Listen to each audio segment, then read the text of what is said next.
Hey guys, welcome back to the channel. And today, let me shift this a little bit. Today we're gonna speak about the Mini 3. It's about to come out. The question I'm going to answer today is not whether or not you should buy the Mini 3, because obviously, if you're watching this video, I don't know who you are, I don't know your background, I don't know your experience. But I will tell you whether I'm going to buy the Mini 3. So today I have my Mini 2 here with me. And to be completely honest with you, this drone is pretty good. It's pretty amazing for what it is. I will explain why. Well, first you have the 249 gram factor, which is, for me, not really a big deal, but I do understand that, man, my hair is messed up, that in some countries, hey, at least I still have some hair. In some countries, you basically will not be allowed to fly unless your drone is sub 250 grams. Not in Ukraine, because right now I'm gonna shoot this video about the Mini 2, Mini 3, and go out flying my Mavic 2 Zoom. But in any case, so let's take a look at Mini 2, and I don't have a Mini 3. DJI did not send me a Mini 3. Would I love to have a Mini 3 to test before it's released? Of course I would. I mean, which drone pilot wouldn't love to get a drone before it's released? So, but I guess I'm not important enough yet because I only have like 100 subscribers on my channel. Let's take a look at Mini 3 versus Mini 2. So Mini 2 has a 4K camera. Mini 3 has, I believe, a 4K camera, but the sensor on Mini 3 is better. So it's for shooting low light. And as I've learned hard way yesterday, that sensor plays a big role, because instead of going out and flying with my Mavic 2 Pro, I decided to go out and fly in low light and with my Mavic 2 Zoom, which has like a half-inch sensor. It's tiny. Mavic 2 Pro would have no problem. It would record everything in such beautiful low light film, low light video, but Mavic 2 Zoom just couldn't cope. So sensor plays a huge difference. Mini 3 has a bigger sensor than a Mini 2. Benefit number one. So they improved on that. Thank you, DJI. Another thing, Mini 3 is able to flip the camera into portrait mode or vertical. I've been asking DJI to add this feature onto every single drone they released since original Mavic Pro. Let me explain why. Because for those of us who film specifically many different videos for social media, and who really, those of us who don't want to go through the cropping process, the portrait mode on a drone is beyond essential. I've had some of my best videos that I've had, I actually filmed in portrait mode, only because, and I'm actually regretting selling my Mavic Pro now, but see, as soon as I sold my original Mavic Pro, Mini 3 is coming out with the same feature. So because you don't have to crop, it's easier to film initially. It's less studio time to go through in order to get that video published. And my best example of it, and I'm not going to show any videos here because, because I don't want to. I'm just discussing the Mini 3 versus the Mini 2. So my best examples of it was when I went out in really bad weather, like crappiest weather you can imagine. This was during winter. This was in high wind conditions. This was under overcast. This was, I think, if I remember correctly, it was like either really close to freezing temperatures or sub-zero temperatures. So it was like just insane shoot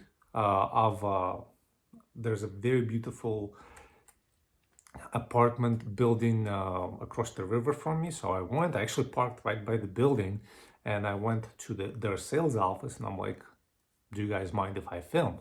Always ask permission. It's just, if you're gonna film something and if you're gonna take your time, and if you're doing it for yourself and you're filming somebody else's property, always ask for permission. So I went into their office and I said, I have a drone, I'm gonna film, and if you guys don't mind, I'll even give you the footage. And they're like, yeah, sure, go ahead. We have our own drone team. And actually, that's like another way in. Like, if you're looking to make money, you ask permission, but they will tell you, like, well, we have our own drone team that film for us. I got the permission. I went out to film, spent, I think, like 3 batteries, filmed it with my Mavic 1 Pro, the original Mavic Pro. Filmed it, the entire thing, 4K, portrait mode. Made a 1-minute video from this film. I think I uploaded it to Facebook. And I sent the video over to the guys in the sales office because I got their contact information. They took my contact information. They were shocked. They have never seen 4K footage in portrait mode. And that's what it was. And because the building is very vertical, the entire building was in the shot as I was going around, going over it, and I didn't have to have it in horizontal mode. So that's a very huge deal for somebody who wants to get sort of outside their comfort zone and film in portrait mode or in vertical in 4K. It's amazing what you're able to do. So what else? Wind resistance.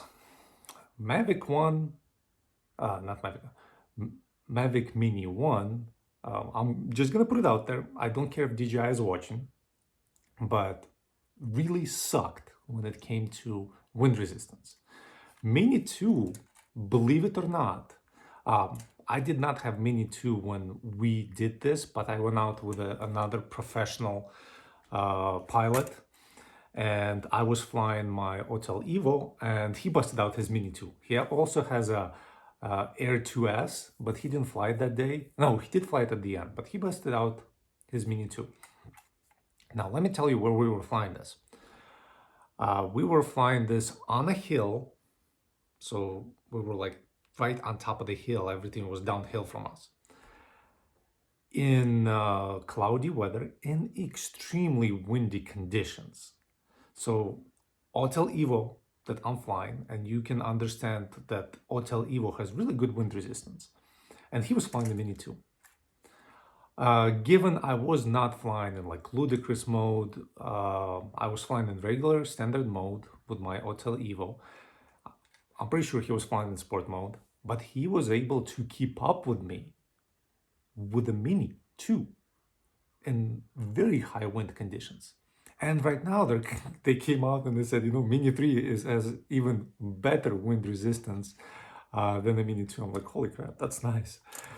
Now, if you remember my videos, another thing that's very important, and another thing that apparently they improved on in the Mini 3, propeller noise. I will tell you why, and I will tell you why it's important, especially like where I'm at right now. And I'm in Ukraine, I'm in a war zone, and pilots are not allowed to fly. I actually got in trouble one time for flying, but because I'm an instructor, they were like, it's fine. We're gonna let you off with a warning. I told you guys about that basically, like when I had 2 armed soldiers come to my gate, and they're like, oh, it's you fine. You're okay, you're fine. Because flights are not forbidden, but very restricted right now. Because basically, if you're flying, you can be accused of espionage. This happened like a week ago. Some people were flying in Odessa, which is under bombardment lately.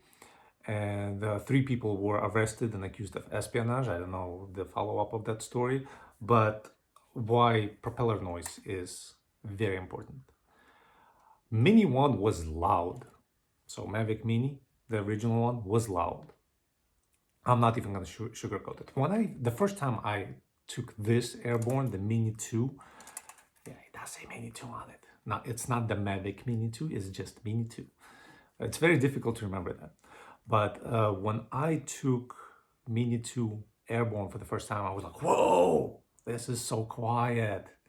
Basically, if you get up to 100 meters, 150 meters, and yes, I can fly at any altitude in Ukraine right now. We have pilots and we have instructors who, like, I'm talking to one of my friends who's actually in the war zone right now, and he's in recon, and I'm like, sends me a photo of like him filming tanks, and I'm like, what's your altitude?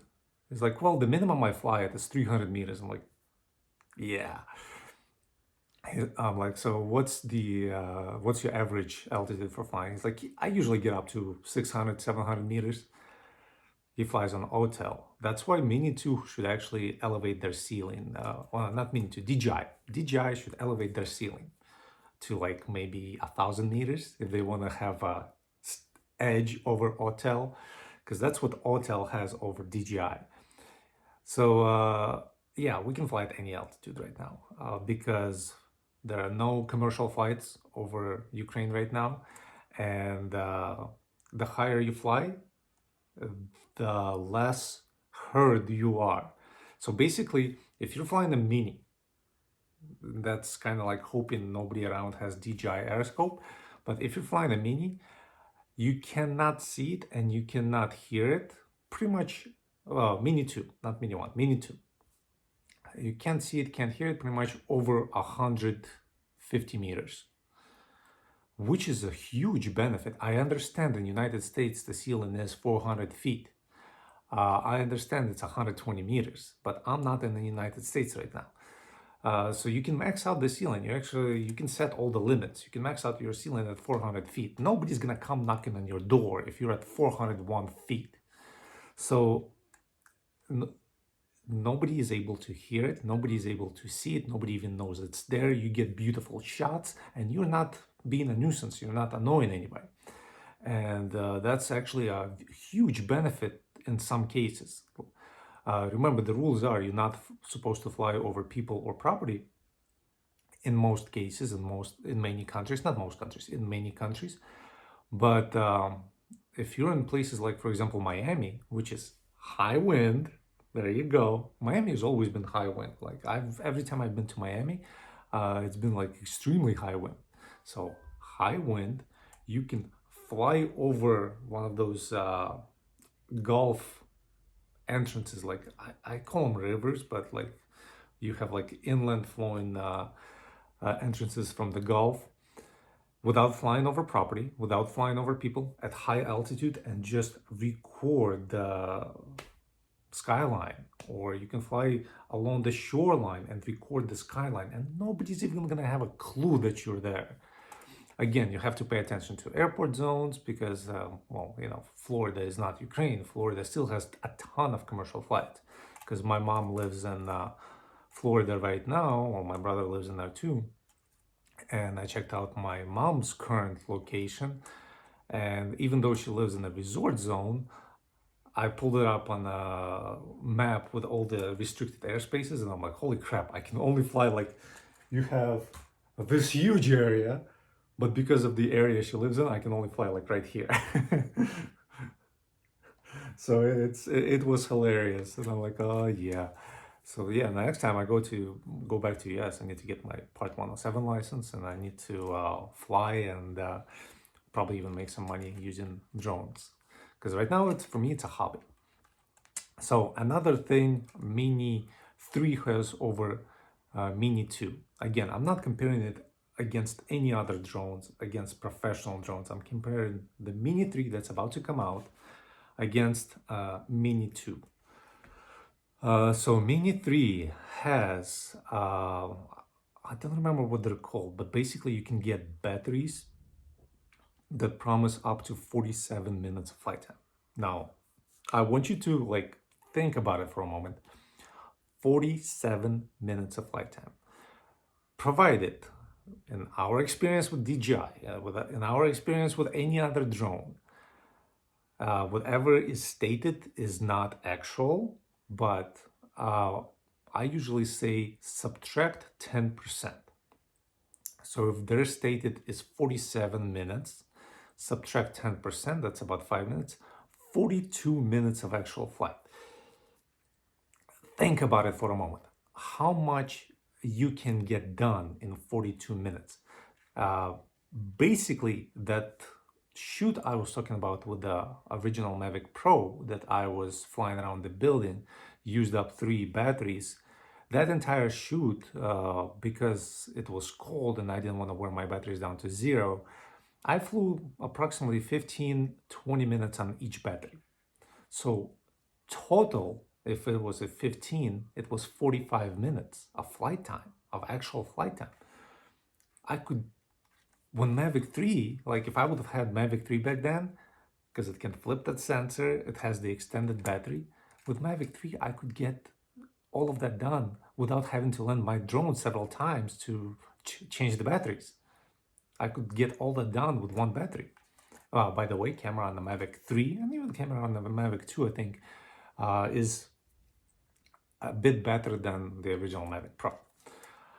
So all these things in such a small package, still sub 250 grams, which it brings me to my original question at the beginning of the video.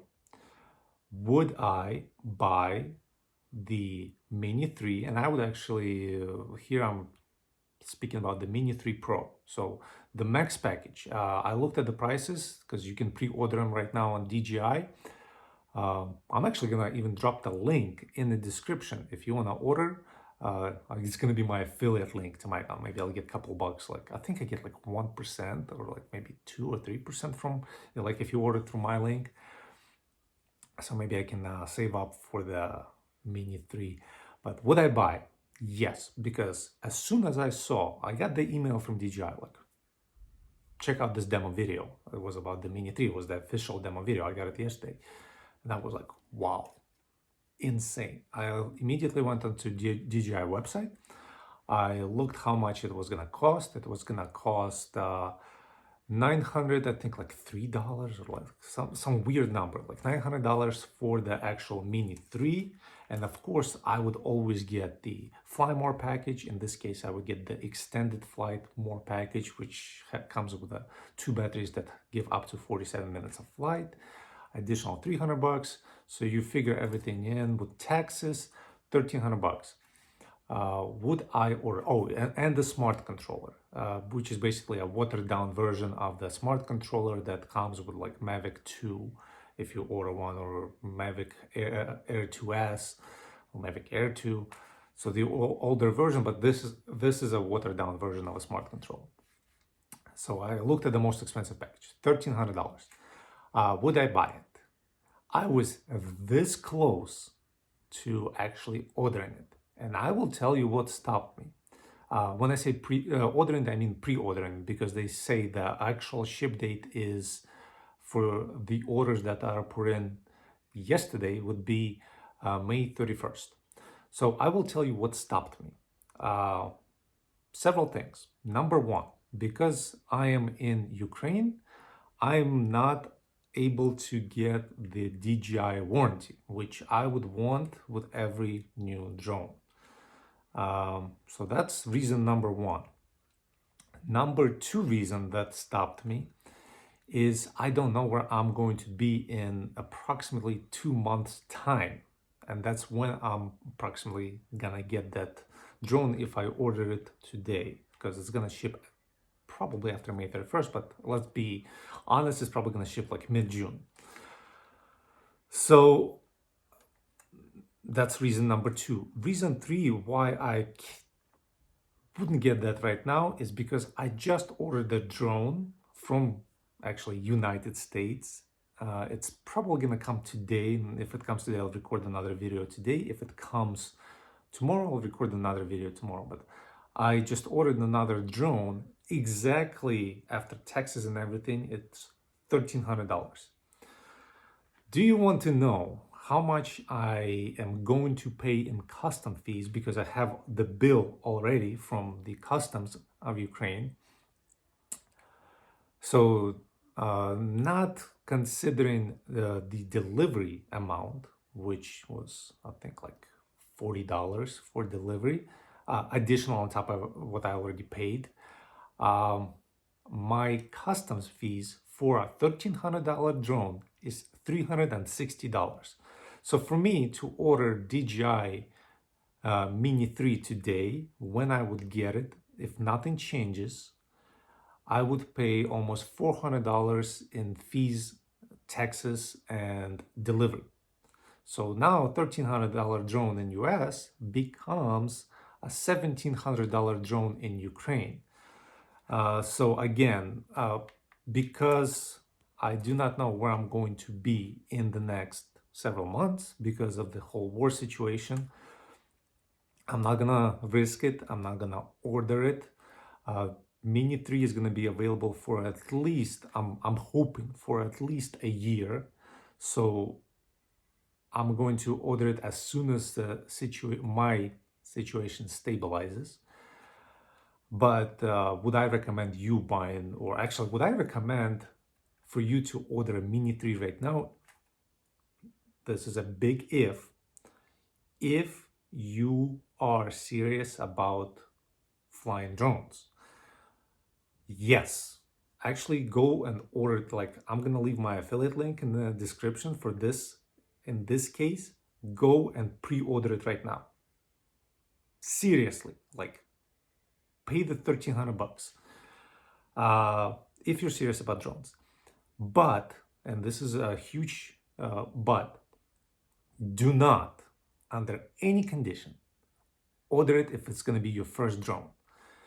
I always say, for your first drone, buy a used drone on eBay, sub $300 if you can. My reasoning for it is as follows. You will destroy your first drone no matter how good you may think you are. And I actually almost destroyed a $1,200 drone yesterday because, oh, here's a little update. So I sold one of my DJI Sparks yesterday. I sold it for about the same price that I paid for it. And my first question was to the guy that was buying it. I'm like, well, is it your first drone? He's like, yeah. I'm like, this is going to be an excellent first drone. So basically, he spent sub $300 for DJI Spark. He's in the Ukrainian army. He's going to practice on DJI Spark because then they're going to give him a $2,000 hotel to fly on missions. This is very practical. This is what you should actually do before you fly an expensive drone. Practice with a smaller drone. Basically, the movement, the controls, the features, everything else. What I did yesterday and how I almost destroyed a $1,200 drone. So for the last 2 weeks, I've been flying DJI Spark. I actually been flying it so much. I think I flew it every day for the last 2 weeks, even though I'm not supposed to fly it at all. I flew it so much that I got so used to it that yesterday when I went out flying my Mavic 2 Zoom, I almost destroyed it within the first 30 seconds. Because with the DJI Spark, again, as I brought up in the previous video, normal mode is 10 kilometers an hour. That's like, you get used to flying that. They're like, oh, if I push the sticks all the way forward, it's going to start moving slow. Not with the Mavic 2 Zoom. Not with any of the Mavic 2s. I started up and sticks forward. That thing just like takes off. I'm like, holy, stop, pause button. Almost destroyed it, almost ran it into a tree as soon as I started flying it. I'm gonna go fly it right now. Just sort of a way to meditate, maybe shoot some good footage. And for the next videos, this video is not gonna have any other footage. This video is a comparison video between a Mavic 2, between a Mini 2, which I do have, and Mini 3, which I wish I had. So let's just end it at that. Thank you guys for watching. Thank you for subscribing, and thank you for leaving a like. I'll see you guys later.